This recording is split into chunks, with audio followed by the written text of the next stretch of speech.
एक वक्त की बात है कि एक दूर दराज जंगल में एक खूबसूरत झील के किनारे एक छोटी सी बस्ती आबाद थी। इस बस्ती के लोग मोहब्बत अमन और सुकून के साथ अपनी जिंदगी गुजारते थे। बस्ती के करीब एक पुरस्रार पहाड़ था जिस पर एक जालिम जादूगरनी रहती थी। वो जादूगरनी बेहद ताकतवर थी और उसका दिल पत्थर जैसा सख्त था। वो लोगों से नफरत करती थी और अपनी जादुई ताकत से उन्हें नुकसान पहुंचाने के मौके ढूंढती रहती थी। जादूगरनी की बदसूरती और जुल्म के किस्से दूर दूर तक मशहूर थे और लोग उसके खौफ से पहाड़ के करीब जाने से भी डरते थे। बस्ती वालों का मानना था कि अगर कोई जादूगरनी के गुस्से को भड़काता तो वो इस पर अपने जादू का वार कर देती। एक दिन बस्ती में एक नौजवान लड़की आई जिसका नाम फेरी था। फेरी बहुत नेक दिल और रहम दिल लड़की थी। वो अपने गांव को एक खौफनाक तूफान से बचाने के लिए निकली थी जिसका सामना उसके गांव वालों को करना था। इससे मालूम हुआ था कि इस तूफान को रोकने के लिए जादूगरनी की मदद दरकार है।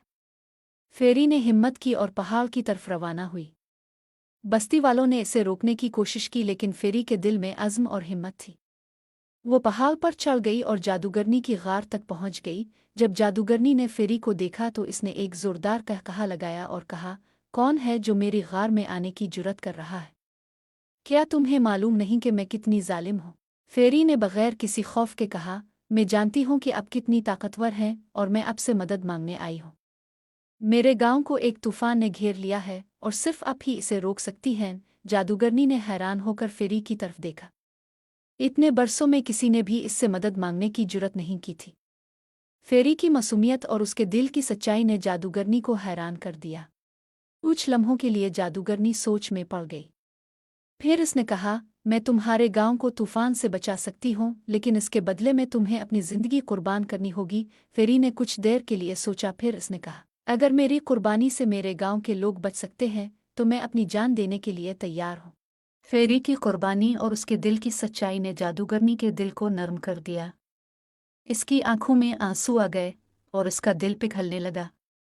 उसने फैसला किया कि वो फेरी की जान नहीं लेगी बल्कि इसकी मदद करेगी। जादूगरनी ने अपनी जादुई ताकतों का इस्तेमाल किया और तूफान को रोक दिया। इसके बाद उसने फेरी से कहा, तुम्हारी हिम्मत और कुर्बानी ने मेरे दिल को बदल दिया है। अब मैं लोगों को नुकसान नहीं पहुंचाऊंगी बल्कि उनकी मदद करूंगी। फेरी ने जादूगरनी का शुक्रिया अदा किया और वापस अपने गांव चली गई। जादूगरनी ने अपनी जालिम फितरत को छोड़कर नेकी का रास्ता अपना लिया और वो जंगल की मुहाफिज बन गई। यूं फेरी की बहादुरी और सच्चाई ने न सिर्फ इसके गांव को बचा लिया बल्कि एक जालिम जादूगरनी के दिल को भी बदल दिया।